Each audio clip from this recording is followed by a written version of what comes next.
The Pendulum by Ray Bradbury. Up and down, back and forth, up and down.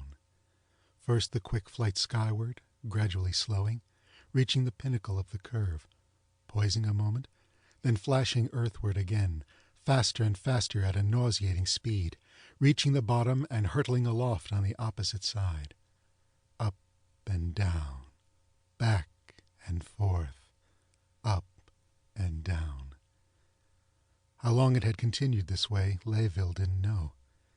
It might have been millions of years he'd spent sitting here in the massive glass pendulum, watching the world tip one way and another, up and down, dizzily before his eyes until they ached.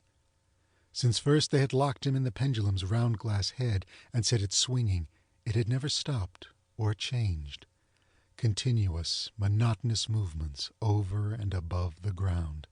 So huge was this pendulum that it shadowed 100 feet or more with every majestic sweep of its gleaming shape, dangling from the metal intestines of the shining machine overhead. It took 3 or 4 seconds for it to traverse the 100 feet one way, 3 or 4 seconds to come back. The prisoner of time. That's what they called him now. Now, fettered to the very machine he had planned and constructed. Prisoner of time. Prisoner of time. With every swing of the pendulum it echoed in his thoughts. Forever like this until he went insane. He tried to focus his eyes on the arching hotness of the earth as it swept past beneath him. They had laughed at him a few days before. Or was it a week? A month? A year? He didn't know. This ceaseless pitching had filled him with an aching confusion. They had laughed at him when he said, some time before all this, he could bridge time gaps and travel into futurity. He had designed a huge machine to warp space, invited 30 of the world's most gifted scientists to help him finish his colossal attempt to scratch the future wall of time. The hour of the accident spun back to him now through misted memory.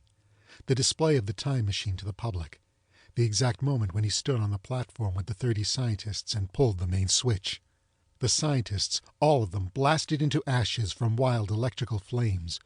Before the eyes of 2 million witnesses who had come to the laboratory or were tuned in by television at home. He had slain the world's greatest scientists. He recalled the moment of shocked horror that followed. Something radically wrong had happened to the machine. He, Layville, the inventor of the machine, had staggered backward, his clothes flaming and eating up about him. No time for explanations. Then he had collapsed in the blackness of pain and numbing defeat. Swept to a hasty trial, Layville faced jeering throngs calling out for his death. "Destroy the time machine," they cried, "and destroy this murderer with it." Murderer? And he had tried to help humanity. This was his reward. One man had leaped onto the tribunal platform at the trial, crying, "No! Don't destroy the machine! I have a better plan! A revenge for this man!" His finger pointed at Layville, where the inventor sat, unshaven and haggard, his eyes future glazed. "We shall rebuild his machine, take his precious metals, and put up a monument to his slaughtering. We'll put him on exhibition for life within his executioning device." The crowd roared approval like thunder, shaking the tribunal hall. Then, pushing hands, days in prison, months. Finally, led forth into the hot sunshine, he was carried in a small rocket car to the center of the city. The shock of what he saw brought him back to reality. They had rebuilt his machine into a towering timepiece with a pendulum. He stumbled forward, urged on by thrusting hands, listening to the roar of thousands of voices damning him. Into the transparent pendulum head they pushed him and clamped it tight with weldings. Then they set the pendulum swinging and stood back. Slowly, very slowly, it rocked back and forth, increasing in speed. Layville had pounded futilely at the glass, screaming. The faces became blurred, were only tearing pink blobs before him. On and on like this. For how long? He hadn't minded it so much at first, that first night. He couldn't sleep, but was not uncomfortable. The lights of the city were comets with tails that pelted from right to left like foaming fireworks. But as the night wore on, he felt a gnawing in his stomach that grew worse. He got very sick and vomited. The next day he couldn't eat anything. They never stopped the pendulum, not once. Instead of letting him eat quietly, they slid the food down the stem of the pendulum in a special tube, in little round parcels that plunked at his feet. The first time he attempted eating, he was unsuccessful. It wouldn't stay down. In desperation, he hammered against the cold glass with his fists until they bled, crying hoarsely. But he heard nothing but his own weak, fear-racked words muffled in his ears. After some time had elapsed, he got so that he could eat, even sleep while traveling back and forth this way. They allowed him small glass loops on the floor and leather thongs with which he tied himself down at night and slept a soundless slumber without sliding. People came to look at him. He accustomed his eyes to the swift flight and followed their curiosity-etched faces, first close by in the middle, then far away to the right, middle again, and to the left. He saw the faces gaping, speaking soundless words, laughing and pointing at the prisoner of time traveling forever nowhere.